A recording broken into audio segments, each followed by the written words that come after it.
You're with Julian on the Brown Note and a very belated review of Marty Supreme. A film that I was in two minds about watching. One, not so much for because Benny and Josh Safdie had been burning a path through indie filmmaking and reaching a pinnacle with Good Times and then the outstanding masterpiece Uncut Gems.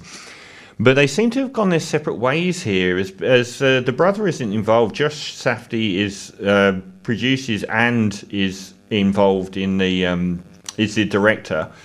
And the other main thing is the star is Timothy Chamalet. And I do have a bit of a problem with Timothy Chamalet, Baby-Cham, as I feel like he was perfectly cast in Call Me By Your Name as like a 15-year-old twink, and has continued to play that character in multiple movies, and they keep trying to shove him down my throat with talk about him being the new Brando or the new Leonardo DiCaprio, but I've never thought he was a particularly good actor. And there's this huge industry push every year to get him an Oscar, which is just going to continue.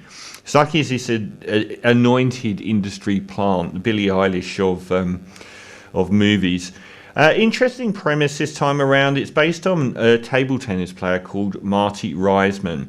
And it's sort of like in the 1950s, 60s, about this character called Marty Supreme, based on a real table tennis player, trying to become the world champion in ping pong, and mainly trying to illicitly attain enough money to travel the world and play table tennis. And the numerous scrapes that he gets into trying to raise funds, he's always broke, blah, blah, blah. So there are, this is it's a good film overall. It's a very good film overall, but it does have a number of flaws in it. It's beautifully framed and shot. The whole sort of New York of that period is well done. The side characters are excellent. There's some really interesting choices. Like Gwyneth Paltrow as the fading movie star is excellent. She's great. That was an inspired choice.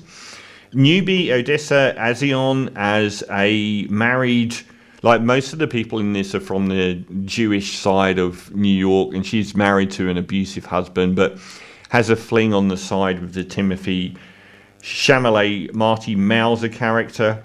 She is excellent. She is really, really good. Actually, I'd say that the scenes with her on her own are probably slightly better than the Timothy scenes, which get a bit grating. And Abel Ferrara as the gangster is fantastic. He's really, really good as the gangster that loses his dog. Fran Drescher as Timothy's mum. There's some inspired choices in here. And the whole world of table tennis and everything is fascinating. The table tennis battles make you wonder why it's not a bigger sport, because they're quite electric.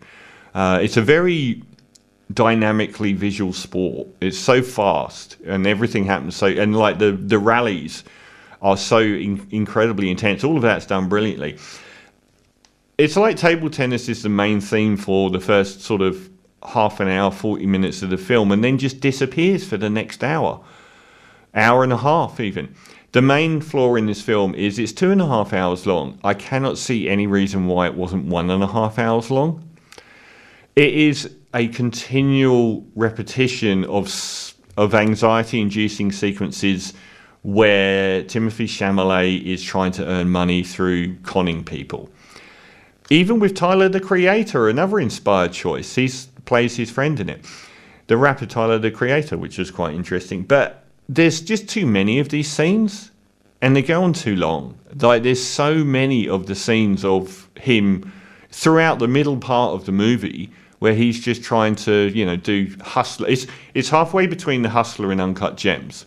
Like the original Paul Newman Hustler movie and Uncut Gems. There's a lot of sort of conning people in bars and doing, stuff like that. But table tennis just exits out of the film and then appears at the end.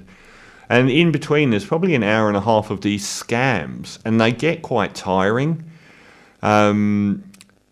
The elephant in the room here is Timothy Chamalet. I will say this is by far the best performance I've seen of Timothy Chamalet. I think he is atrocious in the June movies. laugh out loud bad, and Zendaya is. They're both terrible in those films. So he does the best he's done in a film. How old is he now? How old are you, Timothy? He is 30. I would say this. He reminds me of a mid-80s Tom Cruise at this stage. So whether Tom Cruise was 30 yet by the time of Rain Man, that's kind of the thing I would go for here. But he is actually pretty good. There's just a limited range in the development of the characters all across the board. They kind of arrive and are fully formed. But he's the best, and he does well with what he's got. But like I said, Tom Cruise did develop a long way. He was doing Born on the 4th of July and Magnolia and that in the 90s. Much more heavyweight roles. I feel like he's a pre-Born on the 4th of July Tom Cruise. He's not Marlon Brando. That's ridiculous. But it's a good performance. I don't know that it was an Oscar-worthy performance. It's nearly an Oscar-worthy performance. There's a lot of the music soundtrack. Daniel Lopatin does some music, aka 10 Point Never, who did the outstanding music to Uncut Gems and to Good Times as well. I think like Uncut Gems was the most anxiety-inducing movie that I can think of. A series of painfully anxiety-inducing sequences with Adam Sandler trying to keep his head above water whilst earning money. This does the same thing, but there's no weight to that. There's never any danger associated with the scenes in this one. It's a much more sort of Ron Howard-esque version of Uncut Gems. You never feel like anything's at stake. You feel like everything's going to muddle through in some way or the other. The scenes themselves are often imaginative and interesting and well acted, but just far too many of the same thing basically happening. So I think it's well worth a watch. It's probably an hour too long because there's not much new. Like, I think the progression of the screenplay is imaginative. I didn't guess in what direction it would go, but then the new directions it went in always ended up with him trying to perform a scam of some sort. The relationship with Gwyneth Paltrow and the married woman are both quite good. Some of the old school music is interesting. I didn't think it really earned that Tears for Fears track at the end. It was quite a rudimentary ending, and I didn't feel like we'd progress very far with the character. It was kind of like, okay, I've had a kid and now I'm not as wild sort of vibe.